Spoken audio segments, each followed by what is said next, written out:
Good morning, everybody. My name is Nancy Lindborg. I'm the president and CEO here at the U.S. Institute of Peace, and I'm delighted to welcome you here today. A special welcome to our esteemed guest of honor, Prime Minister Imran Khan, and to the delegation who's traveled far to be here with him. A warm welcome to everybody who's joining us online, and you can join the conversation at USIP on Twitter with hashtag Imran Khan USIP. And I'm delighted everyone could be here for the conversation today. This is the kind of conversation that is the hallmark of U.S. Institute of Peace, which was founded 35 years ago by Congress as an independent, nonpartisan, national institution dedicated to reducing international violent conflict.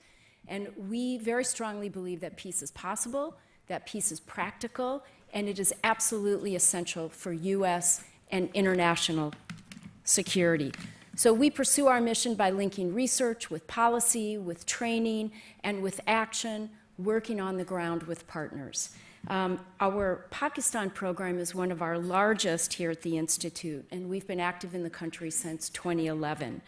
We partner with a network of civil society organizations, innovators, scholars, and policymakers to support local programs, conduct research and analysis, and convene local peace builders.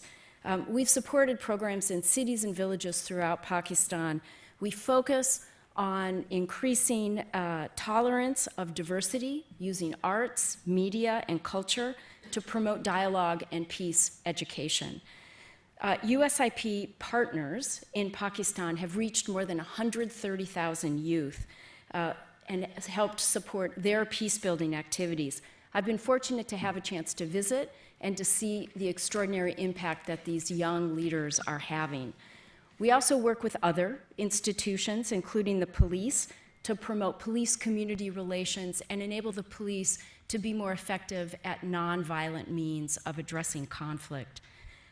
We use our trusted networks in the U.S. government and in Pakistan to facilitate 1.5 and 2.0 dialogues to offer opportunities for policy specialists and those close to decision-making on both sides to think of other solution sets and to offer innovative approaches to break through policy obstacles.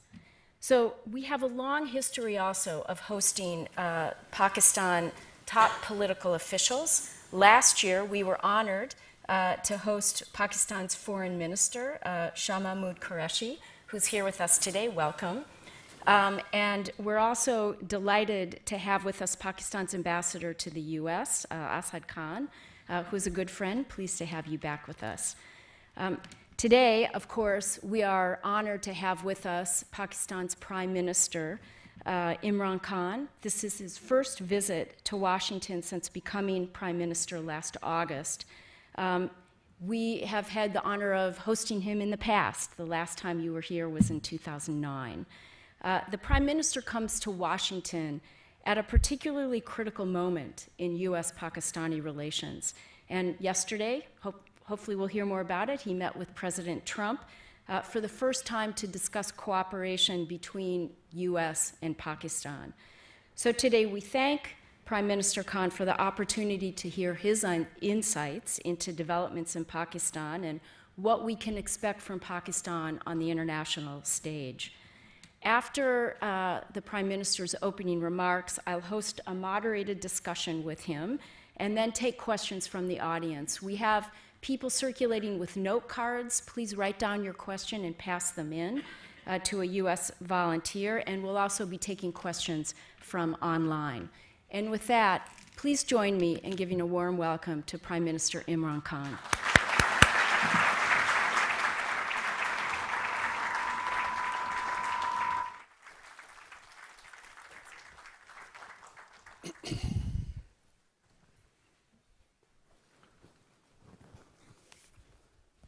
Thank you very much, Nancy. The United States Institute of Peace, I want to thank you for inviting me here and listening to my views about Pakistan's policy. And I start with how someone like me, a sportsman for 20 years, international sportsman who ended up in politics. I'm the first generation Pakistani. My parents were born in colonial India. I was the first generation who grew up in an independent Pakistan. We grew up with a lot of pride. My parents reminded me always how awful it was to live in a colonial, in a country where you didn't have your freedom. So I valued the freedom of being in an independent country. And we took great pride when Pakistan started growing rapidly in the 60s.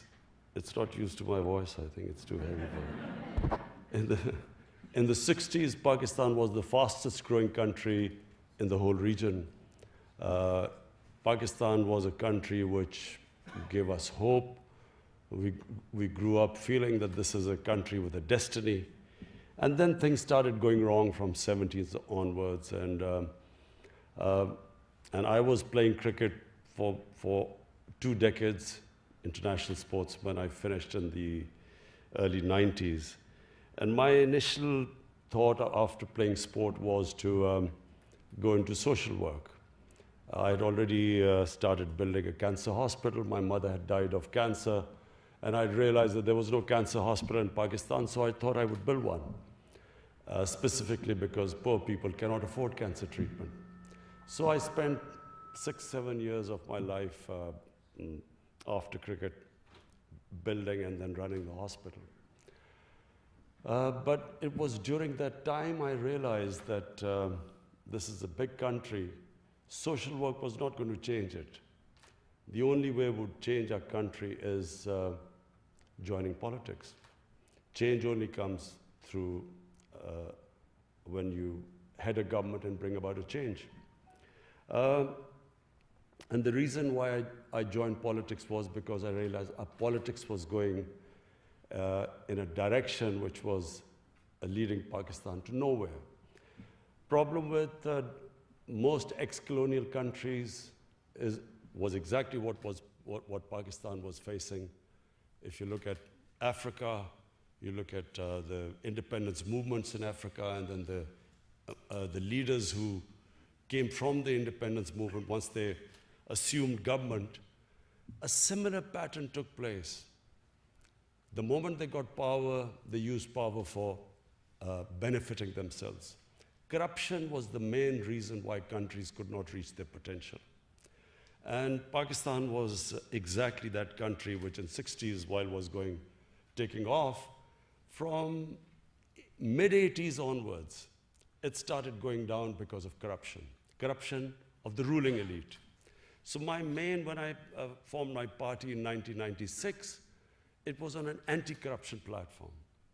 And I campaigned for 15 years in the political wilderness, talking about corruption, and could not make people understand the relevance, the relation between corruption and poverty. People could not relate the two. Somehow in ex-colonial countries, people thought taking money from the government was nothing wrong with it, because it was not your government. It was a foreign government which was ruling over you. So if you evaded taxes, there was, you were not doing anything wrong. And similarly, corruption. So I formed my party, as I said, in 1996. For 15 years, I had only a few people with me, and no one thought I had a chance. But then suddenly, people began to understand what I was saying. So the party then began to take off about 7 years ago. And in 2013, we formed government in one of the 4 provinces. And because of our performance in that one in that one province, in 2018, we won the elections. So what has been the main challenge since we've come to power 10 months ago? Number one challenge was inheriting a country which was bankrupt. We had the the biggest current account and fiscal deficits. But worse, what corruption does is it's not just a question of bankrupting a country and money being laundered out of the country. What happens is the ruling elites, when they make money, when they make money out of corruption, they then have to take it out of the country because otherwise people would know, ask them questions, where did the money come from? So you suffer in two ways. Number one, the money which should go to human development ends up going into people's pockets. But secondly, that money leaves the country.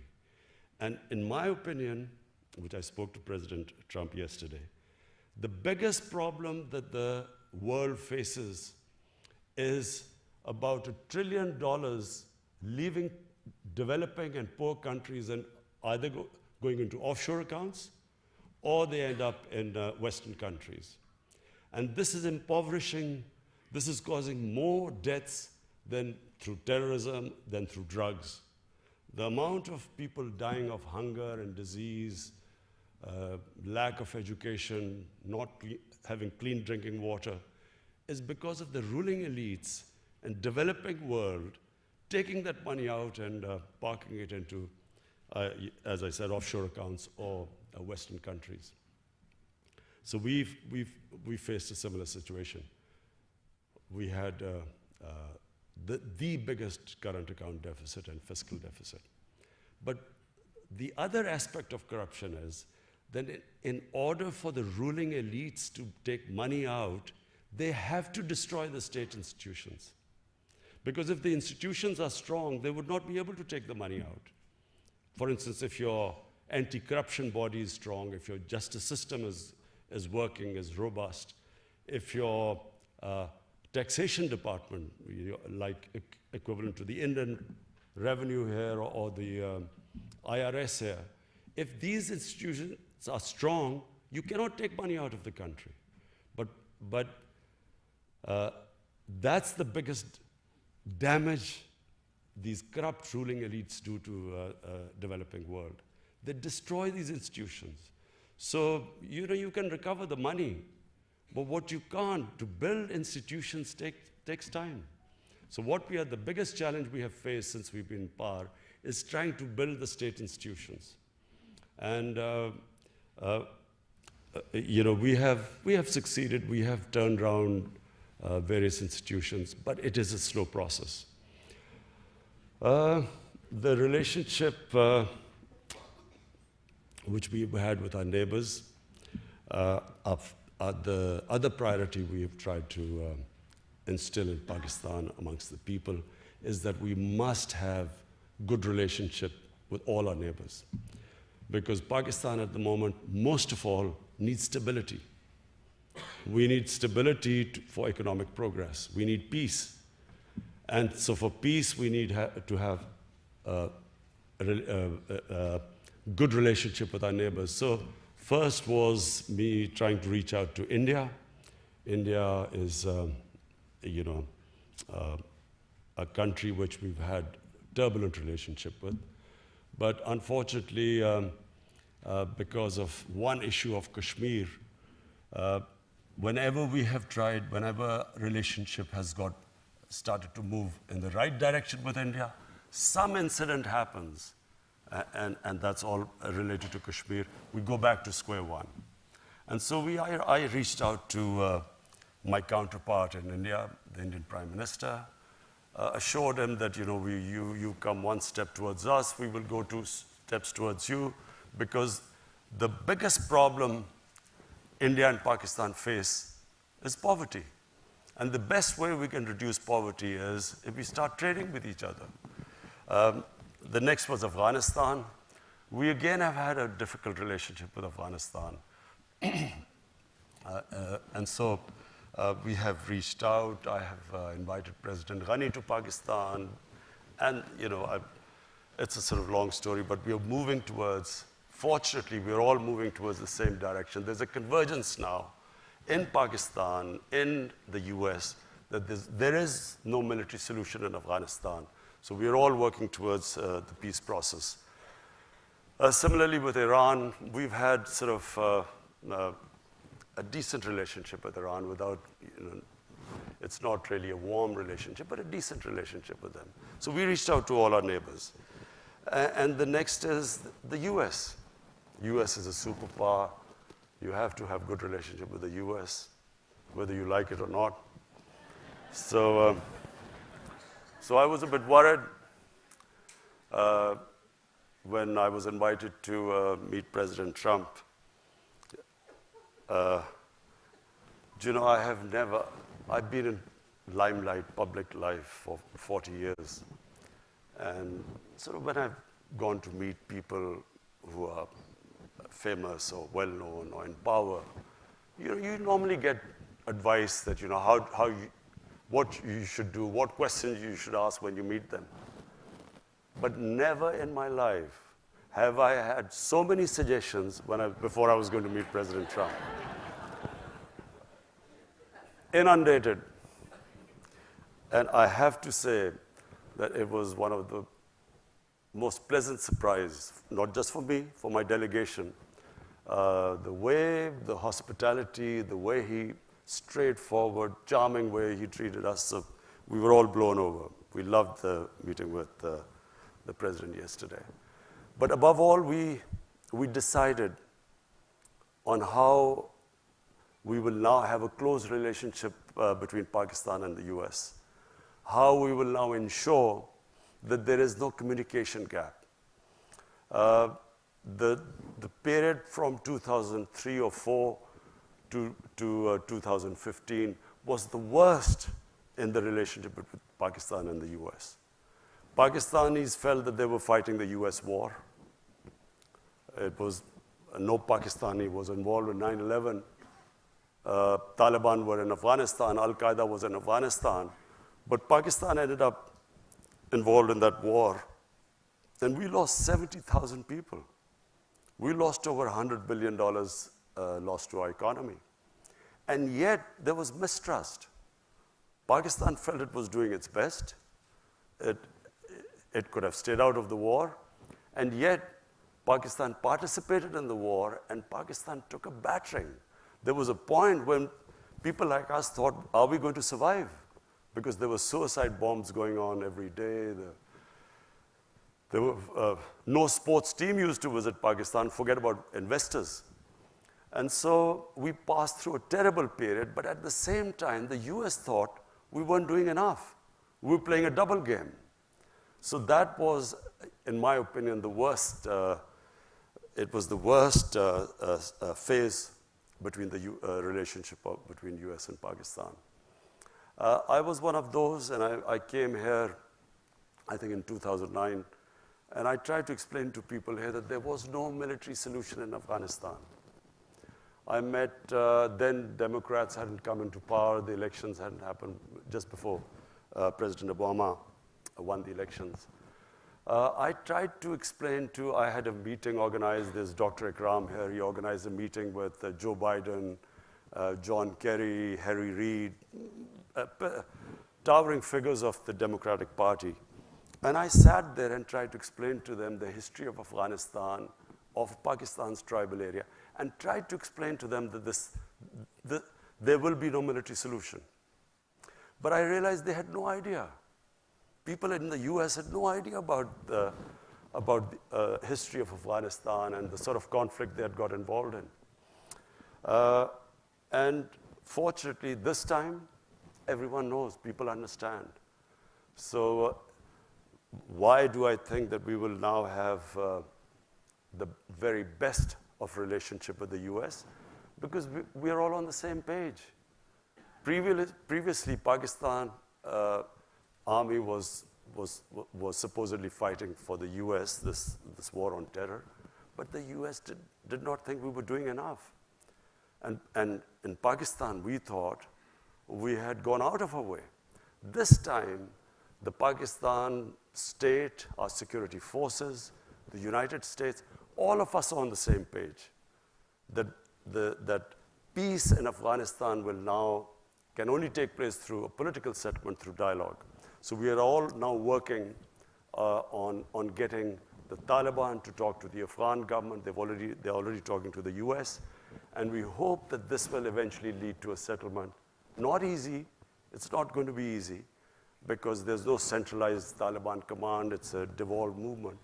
But we feel that if we all work together, we feel this is the best chance of there to be peace in Afghanistan.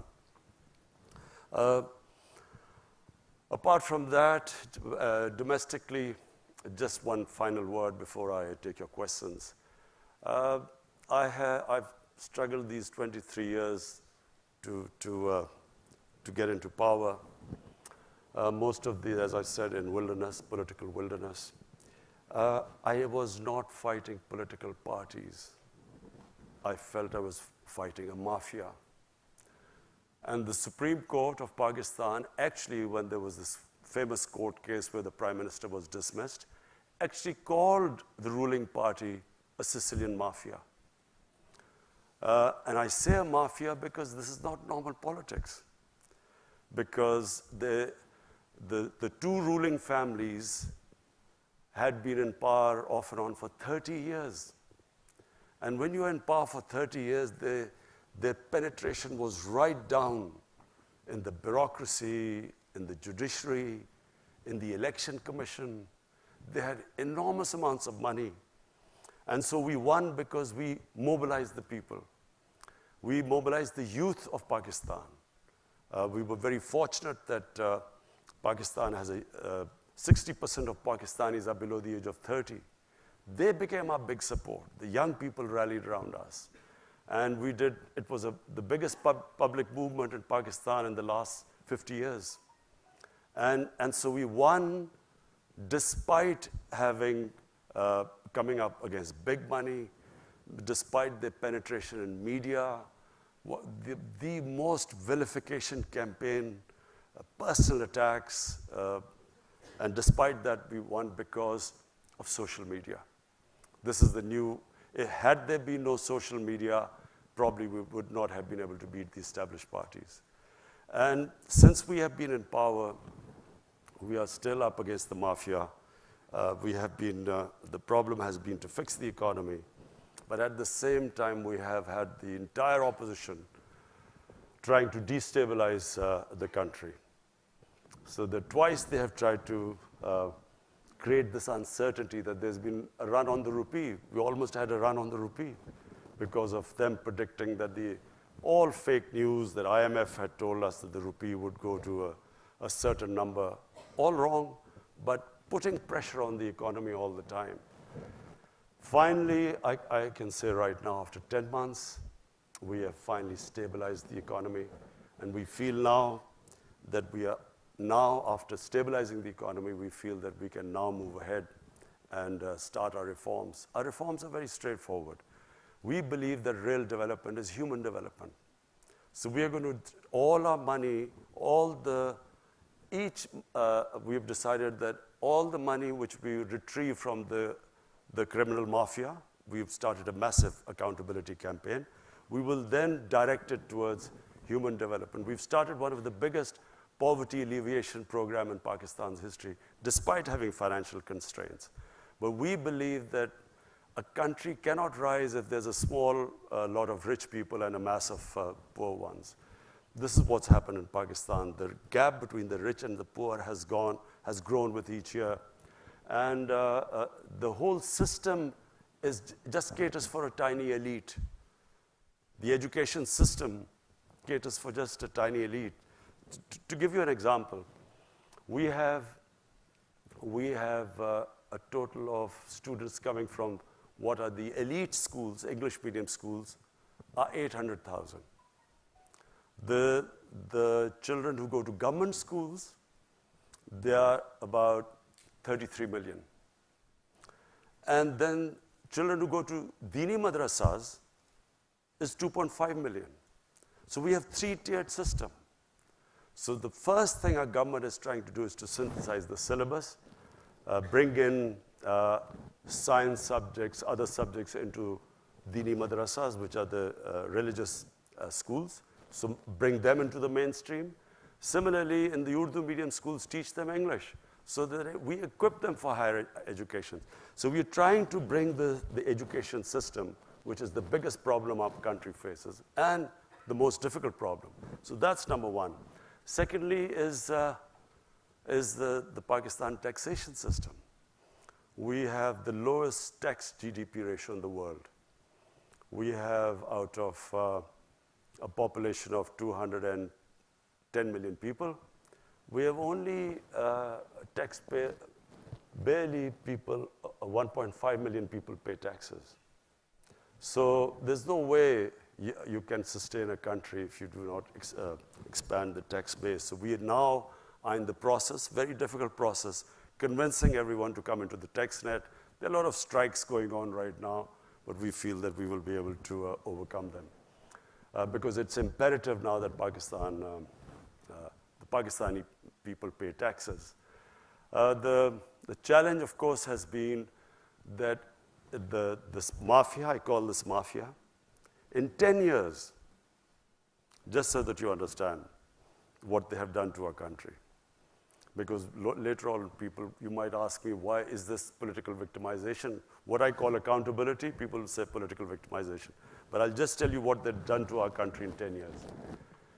The total debt of Pakistan in 2008, before these two parties came in, when General Musharraf left, the total debt of Pakistan in 60 years was 6 trillion rupees.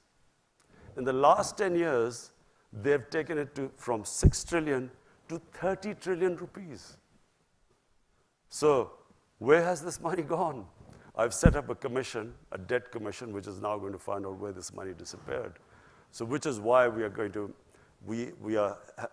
through this problem of finding out what happened to our country. How come we got so indebted? So the problem with having such a huge debt is that in the last year, the total tax revenue which we collected, half of it went to servicing debts. So you can't have 210 million people just surviving on this already a very low tax base and then half of it going into debt servicing. So for that, we are expanding our tax base. But what we are doing now in Pakistan, it's the first time in 1960s any government is going to take this step. We are now moving towards encouraging industrialization.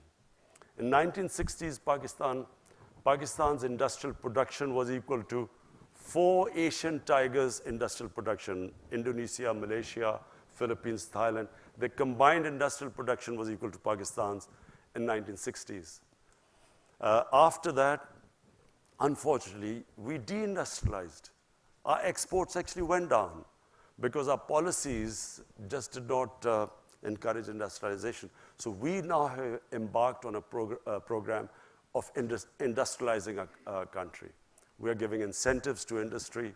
So we have, the main programs in Pakistan are, number one, poverty alleviation. We have allocated the biggest amount to alleviate poverty. Any money retrieved from these big crooks will go straight into the poverty alleviation program. Secondly, industrialization. We are now encouraging our industry, specifically export industry. We have trade agreements, one with China where we hope that we will be able to, free trade agreement with, a preferential trade agreement with China where we hope to export our stuff to China. China has imports of $2 trillion. So industrialization. And third is agriculture. Pakistan is basically an agricultural country, and we are hoping to get technology transfer from Europe, from China.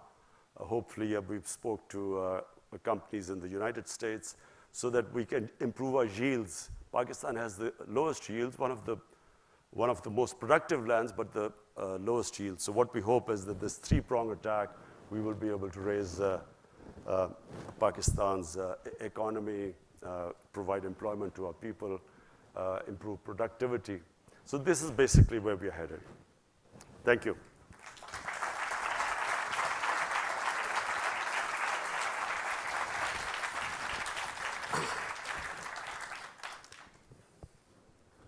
Thank you, Prime Minister. Thank you for a very rich view of the challenges you're facing and the approach that you're taking. I wanted to start, you gave us a taste of your meetings yesterday with President Trump, and in the past you've spoken also about your commitment to take a different approach to U.S.-Pakistan relations than previous Pakistan leaders. And I'm curious if you wanted to say a bit more about what is the difference with your approach and how's that resonating during this visit in Washington, and how do you see the future between U.S. and Pakistan? You see, Nancy, I always felt that the relationship between Pakistan and the United States was never multi-pronged. It was basically a transactional relationship. So, for instance, in the 80s, Pakistan was fighting the jihad against the Soviets. And so the US was helping Pakistan, was providing aid. And Pakistan was, the various groups created in Pakistan were then conducting attacks inside Afghanistan against the Soviets. The moment that the Afghan jihad ended, the US packed up and left. And not only did they leave, Pakistan was slapped with Pressler sanctions. So Pakistan then was left with 4 million Afghan refugees, a number of militant groups which had been created to fight the Soviets, all dressed up and nowhere to go. We had heroin, drugs that were used at some point to pay for the fighting in Afghanistan. So Pakistan, then first time we had these sectarian attacks and sectarian militant groups, which were first time we heard of sectarian attacks inside Pakistan. Then comes 9/11, and Pakistan again joins the US. I was then, I only had one seat in parliament at the time, and I remember when General Musharraf was consulting all of us that the US wants us to join them in the war. I opposed it. I thought Pakistan should stay neutral. And I'll tell you why I thought Pakistan should stay neutral. We had created these jihadi groups in the 80s. We had indoctrinated them in the idea of jihad, that foreign occupation in Afghanistan, it was a religious duty to fight them. So all these groups, including Al-Qaeda, had arrived in Pakistan. Now comes 9/11, then the US invades Afghanistan. And now we are trying to tell these same groups who had close links with the Pakistan army, because they were created by the Pakistan army, now we are telling them that no, it's because the good guys are there, it's no longer jihad. Now, obviously, a lot of them turned against the Pakistan army, because Pakistan army was then trying to neutralize them. So what we went through, and I just briefly mentioned earlier, it was the worst time in our history. These groups turned against the Pakistan army and the state of Pakistan. And not only that, there were linkages between these groups and the Pakistani security forces, because they had created them. So we had insider attacks, we had, the GHQ was attacked, generals were killed, ISI headquarters were attacked. The army, at one point, the army could not go into the cities in military clothes or with military cars. It was that bad at one point. And then, of course, the second thing was the tribal areas. We should never have sent army into the tribal areas, because the tribal area per capita was the most weaponized area in the world. For people who don't know, tribal area is the border between Afghanistan and Pakistan. It was always an autonomous area. The British never occupied it during their rule since 1890. So it was an autonomous area. It ran by its own rules. So in 2004, under pressure from the United States, Pakistan army went into the tribal areas to flush out Al-Qaeda. Now, what happened was that after Tora Bora in Afghanistan, few of the Al-Qaeda moved into our tribal areas, which were semi-autonomous. So when they sent the army in, armies are not meant to go into civilian areas. Whenever you send your army into civilian areas, you can ensure that there will be human rights abuses, there will be collateral damage, there will be innocent people killed, because there's no army there. They're just guerrillas operating from villages. So, the collateral damage created what became the Pakistani Taliban. There was no Pakistani Taliban before. So we then had the people of tribal areas suffered. One point there were these militants, the other side was the Pakistan army. Half of the tribal area was then internally displaced. The damage, we still haven't, the amount of damage done in the tribal area, we still haven't got the resources to compensate them. So basically the country went through hell. In my opinion, we should have stayed neutral. That way we would have had control over these militant groups, and we could have in our own time neutralized them. But because we became a part of the US war, they turned against Pakistan. And so now what I feel, there was a watershed in Pakistan, in Pakistani politics. In 2014, the TTP, the Pakistani Taliban, they slaughtered 150 school children in what was called the APS, the Army Public School. There was a reaction within Pakistan. All the political parties then signed a paper called the National Action Plan. And we all decided after that that we will not allow any militant groups to operate inside Pakistan. Until we came into power, the governments did not have the political will, because when you talk about the militant groups, they still have about 30 to 40,000 armed people who have been trained and in some sort of a theater, who fought either in Afghanistan, maybe in Kashmir. So we were the first government who has now started disarming all the militant groups. This is the first time it is happening. We have taken over their institutes, their seminaries. We've got administrators there. So it is the first time in Pakistan that we have decided there will be no armed militias inside our country. Which relates to the next question I want to ask you, and it's been in the news a lot. It's clearly a significant element in US-Pakistan relationships, and that's what you referred to as well, the ongoing Afghan peace process, and the possibilities that we might actually have some breakthroughs. And building on what you just said, is the Pakistan government able and willing to make the commitments to really help move these dialogues forward, especially in the event that the Taliban and the Afghan government aren't able to get a meeting organized? It's just for people's benefit.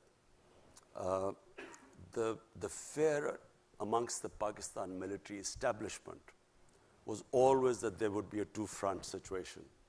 So there would be, the Eastern Front, which is India, and then if Afghanistan was also in the Indian sphere of influence, then Pakistan would be sandwiched between these two. And so this was always the worry about the Pakistan military establishment, and which is why they wanted what was called the strategic depth. But this has changed. Today, there is no concept in Pakistan of strategic depth, because we feel that by interfering in Afghanistan, in order to secure the strategic depth, we have actually done a lot of damage to our own country, and for no rhyme or reason, we have become partisan in Afghanistan's internal affairs. Now, and I speak for Pakistan Army because, normally there was that, there's Pakistan Army is this independent entity, and, the governments have no control over it. I can sit here and tell you that as I speak, the Pakistan Army is exactly behind the government's program. Whatever our policies from day one we've arrived, peace with India, they were behind. When I decided to release the Indian pilot who had been shot down in Pakistan, the army was right behind me. So we today speak as, that there's no difference between the policies of the Pakistan security forces or the Pakistan's democratic government. And we believe that we should not ever interfere in the internal affairs of Afghanistan. Let the Afghans decide what they want, what sort of government they want, and we should facilitate the peace process. So this is the big difference now. Okay. We're all on the same page, and fortunately now that the United States is on the same page too, because after the Einstein's definition of madness, trying to do the same thing over and over again and expecting a different result, 19 years of conflict. And if they had gone, thank God for President Trump, I mean, this could have gone on for another 19 years without any result. But it sounds like you're willing to use your leverage with the Taliban to facilitate the peace process, you see, which is a big welcome change. The Taliban delegation wanted to meet me a few months back, and and when I became the Prime Minister. And it's because I always maintained that there was no military solution, while everyone else in Pakistan's political spectrum kept sort of agreeing that there was some military solution. So because of that, I had a certain amount of credibility amongst them.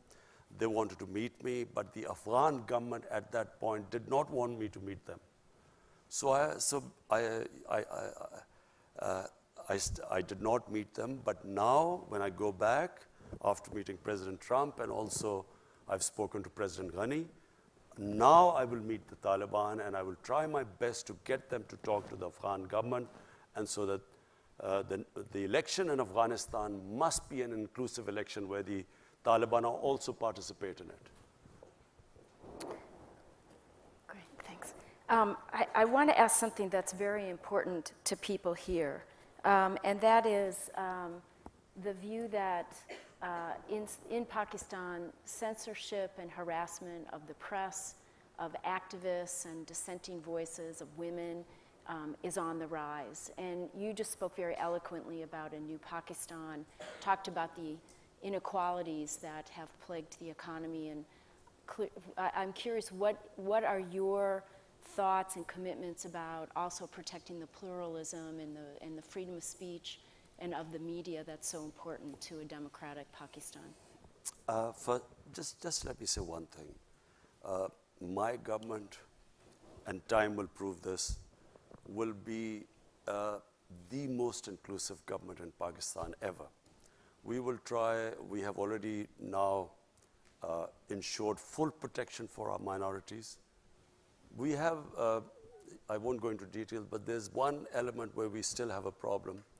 But what we have done, no government has done before.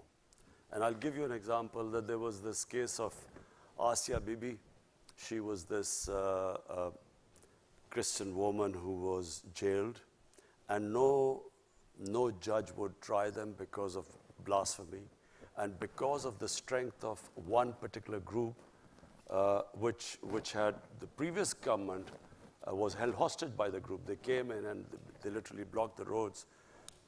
And people were scared of that group.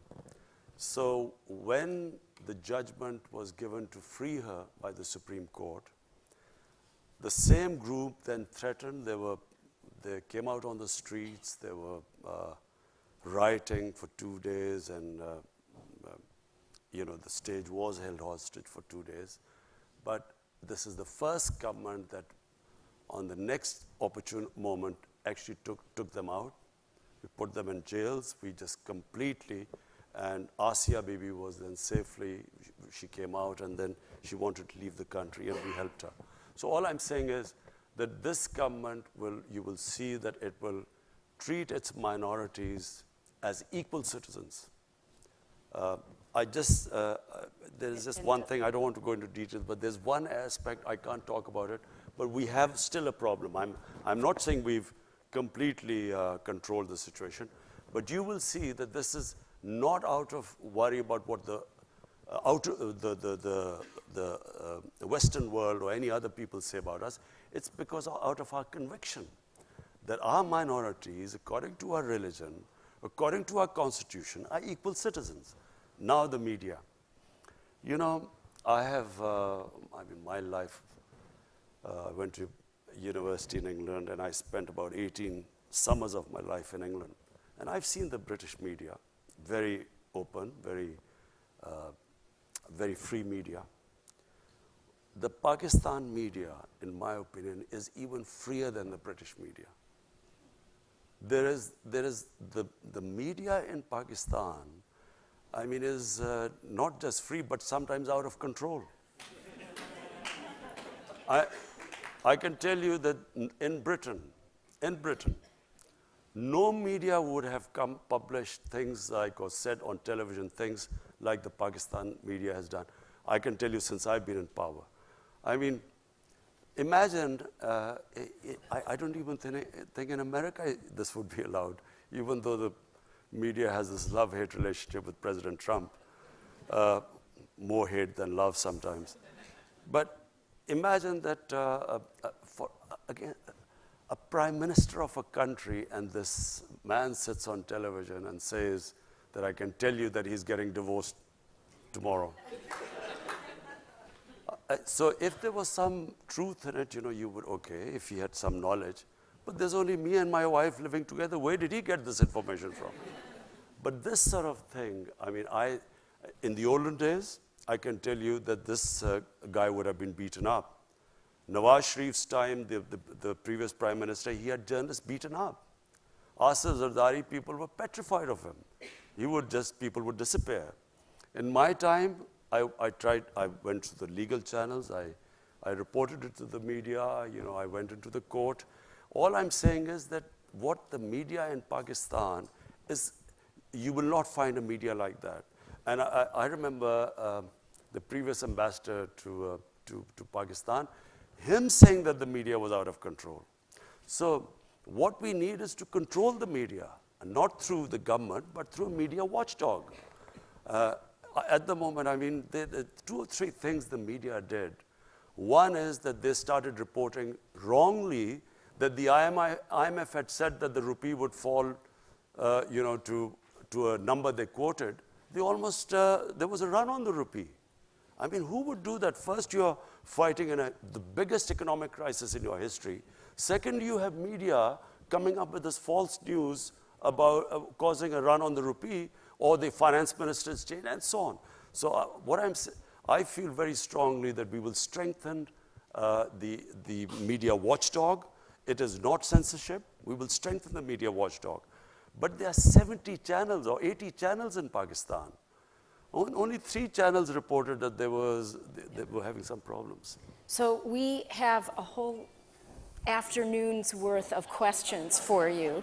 But before I go, I just need to ask you one last question. It's very important for USIP's mandate, and that is the number of international NGOs that are raising concern about the increased difficulty of working in Pakistan. And fully understanding that the government has a role in registering these groups and in regulating the space, many of them are complaining of a very arbitrary process that ultimately is hampering very genuine efforts to work in partnership with Pakistani organizations and the government, and examples of forced expulsions. Is your government committed to addressing this issue? It's been going on since before you took office. And I think there are hopes that you might be able to do something to make it a more transparent and fair process. Absolutely. The foreign minister has been dealing with this issue, and we have tried to work out to have these guidelines for NGOs. I run the 2 biggest NGOs in Pakistan, which is the Cancer Hospital and the university. But we did have problems, and I can just frankly tell you the reason why these restrictions came. There was an issue of Shakil Afridi, who was working for a NGO. The doctor. The doctor, and the NGO was what is Save the Children? Save the Children. So after that, the result was that the extremists, militants, started targeting NGOs. Specifically, we had one of our biggest problem was that the polio workers were being targeted. So many of the polio workers were shot after that. So after that, we are trying to streamline it, make sure that this doesn't happen again, because that affected the activities of other NGOs. In fact, one of the NGOs gave a statement condemning that NGOs should not be allowed for espionage or that sort of stuff. But we are already looking at it. There were 3 German NGOs which had left Pakistan, but after being cleared, they've come back, and we're looking at a case-to-case basis. I know there'd be great appreciation for that. So, number of questions, none of them small. Here's from Twitter. Any progress on restarting the U.S. security assistance? Some of these we can make rather short. No, I never asked for any assistance. Okay. Also from Asked for understanding, not assistance. Also from Twitter, what's an ideal Kashmiri solution from the Pakistan perspective, and one that you believe the Pakistan people will accept? I think it should not be the Pakistani people anymore. It should be what the people of Kashmir want. And that really is the only solution. What do the people of Kashmir want? And presumably a process that surfaces that and enables it to take hold. Do you know, I'm told, because we had 3 foreign ministers who were in other parties who joined us. One of them, of course, is Shah Mahmood Qureshi. And 2 of them told me that actually they came pretty close in the time of General Musharraf and when Mr. Vajpayee was the Prime Minister of India. Apparently, they came pretty close. There was some sort of convergence on a phased movement on Kashmir, on sort of various steps to be taken, and over a period of time, some sort of a referendum. Anyway, but I don't want to say anything right now because it's a delicate issue. But there is a solution, and the solution has to be with the will of the people of Kashmir. So you covered this, but I see about 4 questions going back to this issue of media censorship. And here's one particularly that talks about TV channels are taken off, journalists are facing threats, the party's official Twitter routinely cautions journalists of committing treasons. So in a country where many journalists have been killed, do you think such rhetoric will enable and incite violence and directly affect the freedom of the press? Do you know, Nancy, I am probably one of the biggest beneficiaries of the media.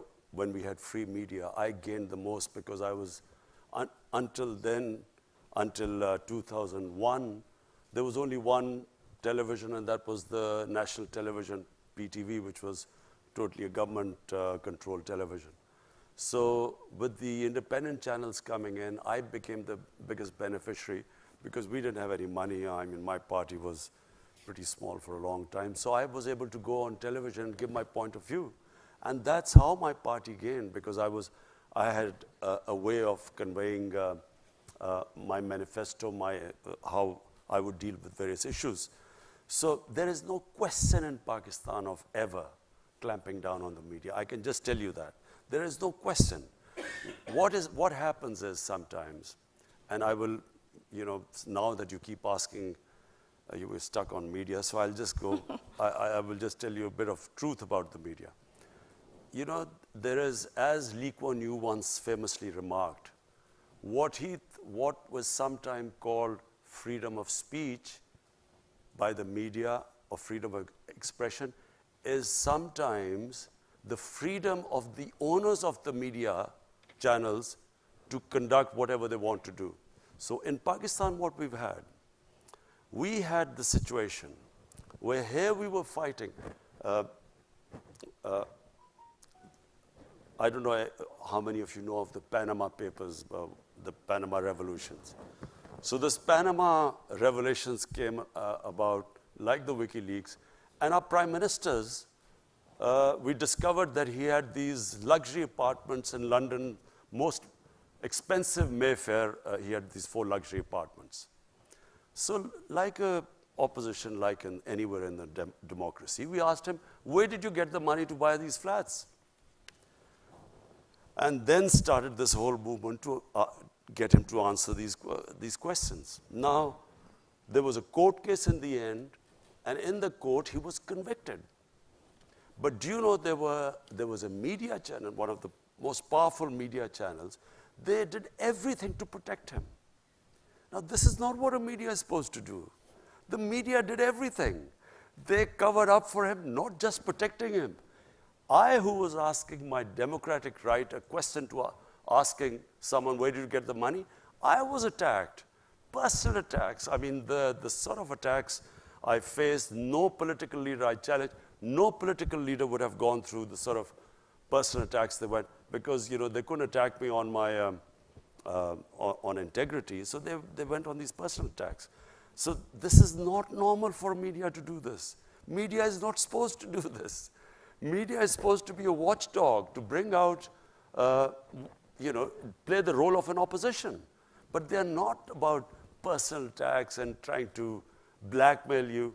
We just had another case right now. There's a judge who convicted the previous prime minister.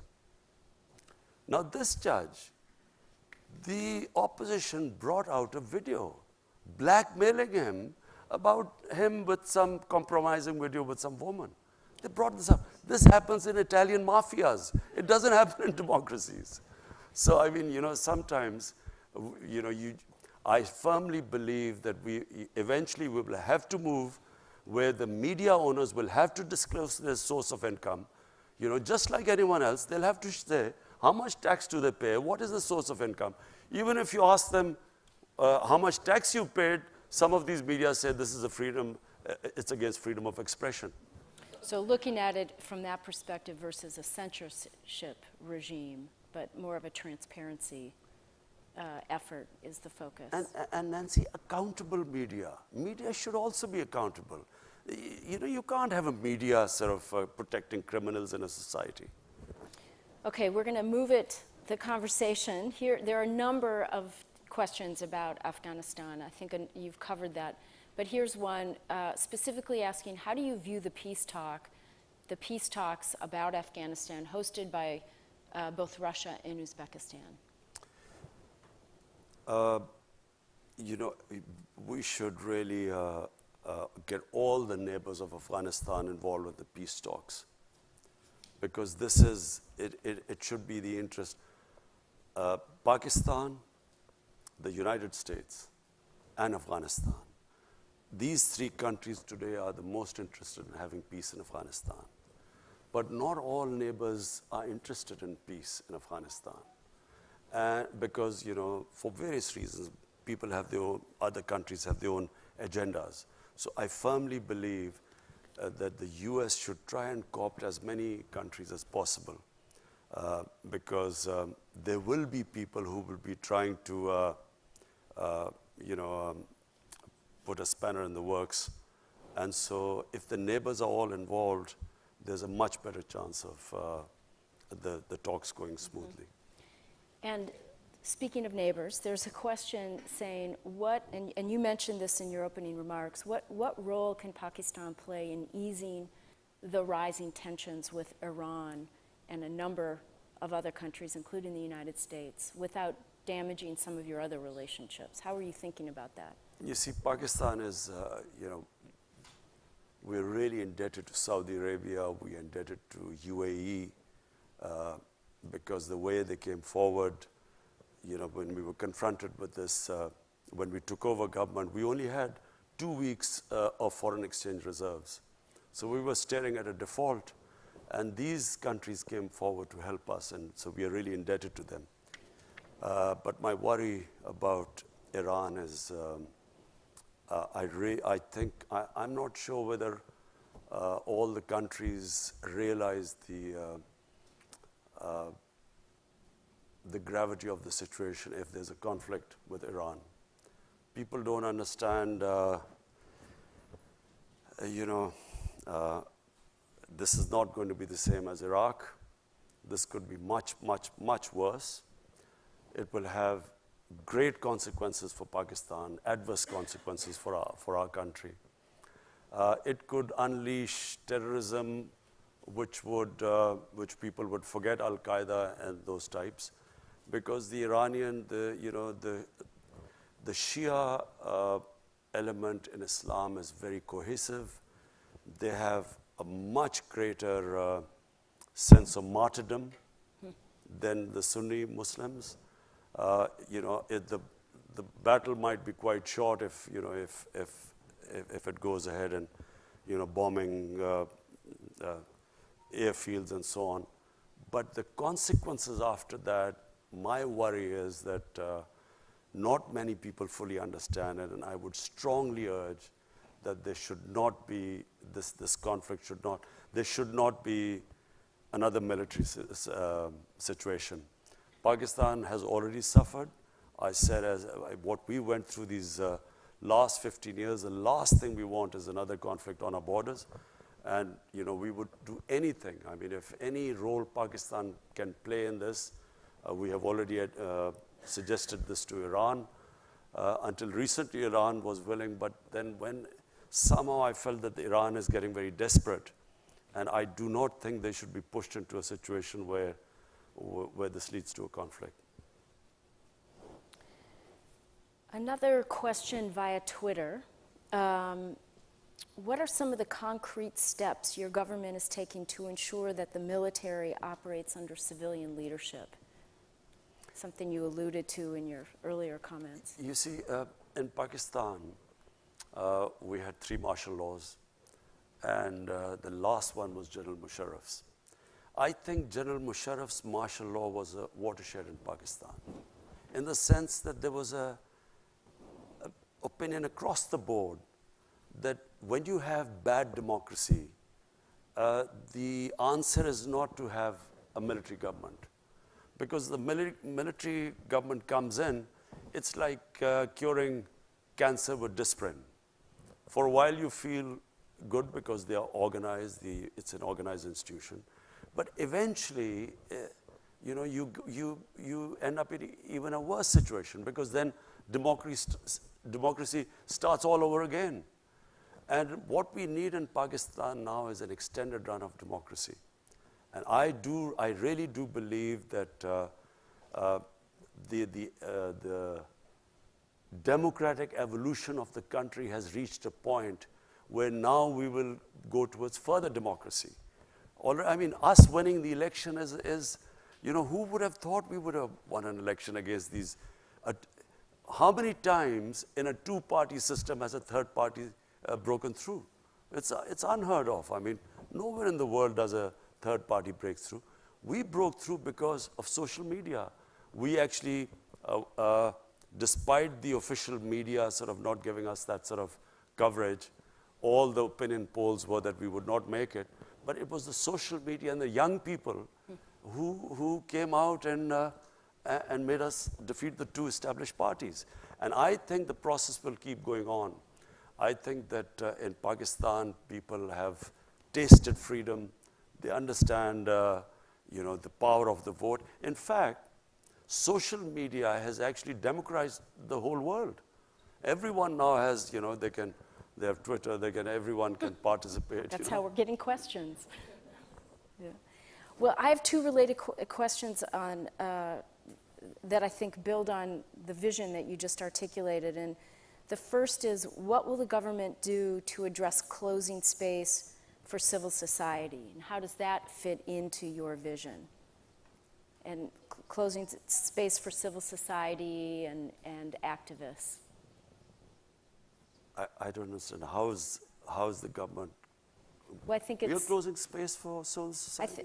There's another question about Gulale Ismail and other activists. You're talking about PTM. PTM. Yeah, that's PTM. It's called civil. I think they're saying it's a broader civil society question, but it's actually related to PTM. Look, all these years I kept saying, when Pakistan, I stood up in the National Assembly in our parliament in 2004. I objected to the Pakistan army being sent into our tribal areas. No one understood the tribal areas. The only reason I understood the tribal areas is because some 30 years back, I wrote a book on the tribal areas. I did a travel book.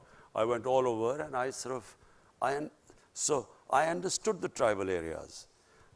As I said, it is one of the most weaponized per capita area in the world. It's a most devolved democracy. Every village is an independent entity, and so they have never allowed outside interference to come into the tribal areas. So when Pakistan Army was being sent there in 2004, I stood in the parliament, tried to explain to them that the greatest number of losses when the British were ruling India, they suffered the greatest number of losses in Waziristan, which is tribal area. So we should never have sent army there. Whenever you send an army into civilian areas, there are massive collateral damage and massive casualties and destruction. So all the time when I was speaking out against this, I was being called Taliban Khan. I was being called pro-terrorist. General Musharraf, I remember, in a meeting said that I am a terrorist without a beard. And so once this whole thing was over, this young Pashtun movement started. And this Pashtun movement was correct, what they were saying. The area was devastated. The people of the tribal areas, I mean, half of them were internally displaced. Their shops were gone. Most of them relied on livestock. Livestock disappeared. The whole area was, as it is, tribal areas before 2001, 75% of the people were under the poverty line. So after this military action, they even went further down. So we had this young movement and movement stemming out of anger. And of course, they blamed the Pakistan Army for all the devastation there. And we've just had elections in the tribal area now. We've just had, first time in Pakistan's history, the tribal area has been assimilated with Pakhtunkhwa, a province. And first time we've had election, and I'm very pleased to say that PTI won the election. But we have now injected the greatest amount of money in the tribal areas to develop it. Never has so much money been allocated for development there. But you know, the reason why there were problems was that the PTM leadership started attacking the army. And they kept attacking the army, and the last thing happened was that they actually, civilians charged an army post, there were few people killed, and that's why there were restrictions. But now it's settling down because we've had a peaceful elections in the tribal areas. So I think we will now move on. Yeah, I think the question was probably triggered a bit by the New York Times article about the harassments and arrests of this Gulale Ismail family and friends. I wish that they would, the New York Times would also take the other point of view. Now I'm sounding like President Trump.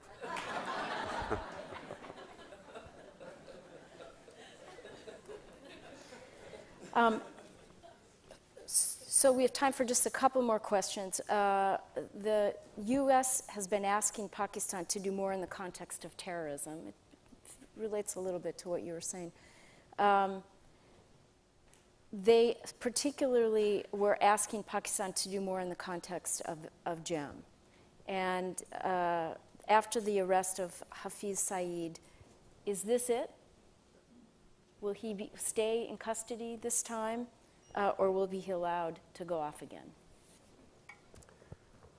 Now, you ask, first, we want an independent justice system, and you want me to predict what the justice system would do. No, look, let me just say, I repeat one thing again.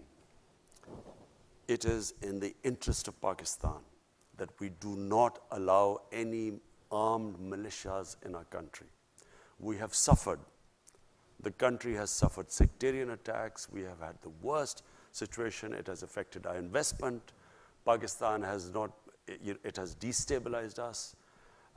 This whole thing, Pulwama, what happened, in February last year, it was clearly an indigenous thing. It was a Kashmiri boy radicalized by the brutality of the security forces. He blew himself up.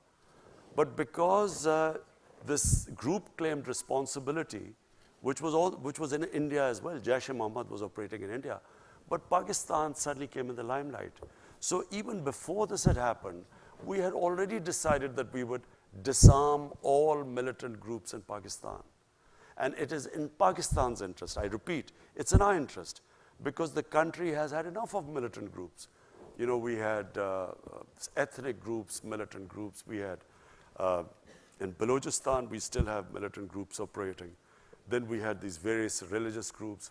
So there is a decision now, and by the way, it is across the party. Every political party has signed the National Action Plan. Pakistan is now determined, and you know, normally it was said that the security forces patronize the groups. The security forces, we would not be disarming them if the security forces were not standing behind us. You cannot disarm because the police is incapable of disarming these groups. They are trained. I mean, these people have experience of fighting in Afghanistan, some in Kashmir. The police cannot go after them. So it's the army that is helping us disarm all militant groups in our country. Mr. Prime Minister, you have been very generous with your time. We have so many more questions that we won't be able to get to. Thank you, everybody, for your questions. But before we close, I want to ask one last question, which is, this is your first visit here as Prime Minister. We have a very distinguished audience here of policymakers, people in and out of government, people who care deeply about the U.S.-Pakistan relationship. What final message would you like to leave as a closing thought for everyone? I would like to, my message from my trip, first trip as the Prime Minister to the US, I would like to have a relationship between the two countries of mutual trust. I would like to have a relationship as equals of friendship, not as it has been before, where Pakistan has sort of been, you know, it's like Pakistan wanting aid from the US, and then as for aid, Pakistan is expected to do certain things. The reason why I'm happy leaving the US this time, because we have a relationship now based on a mutual interest, which is peace in Afghanistan. And, you know, if someone asked that, will you get this funds? I hate the idea that we would be asking for funds, not US, from anyone. Because aid has been one of the biggest curses for my country. What it has done is, it has created the dependency syndrome. We have become, you know, when I went on my first trip to Saudi Arabia, I came back, what have you got from there? As if I'd gone there to beg for money. And I think it's humiliating for a country. Countries rise because of self-respect and self-esteem. No countries rise by begging and borrowing for money. So my relationship with the US would be, I would like a relationship with, a dignified relationship with the US, where never again should we ever have that humiliating phase. I can tell you as a Pakistani, never did I feel more humiliated when Osama bin Laden was taken out in Pakistan by the US troops. Never did I feel more humiliated, because here was a country which was supposed to be an ally, and our ally did not trust us. So as a Pakistani, for every Pakistani, it was humiliating. We never want to be in that same position again. We want to have a relationship of friendship. And it doesn't matter, you know, friend can be rich and the other can not be so rich, but so what? You know, it's about a dignified relationship, and that's what I hope to have with the US.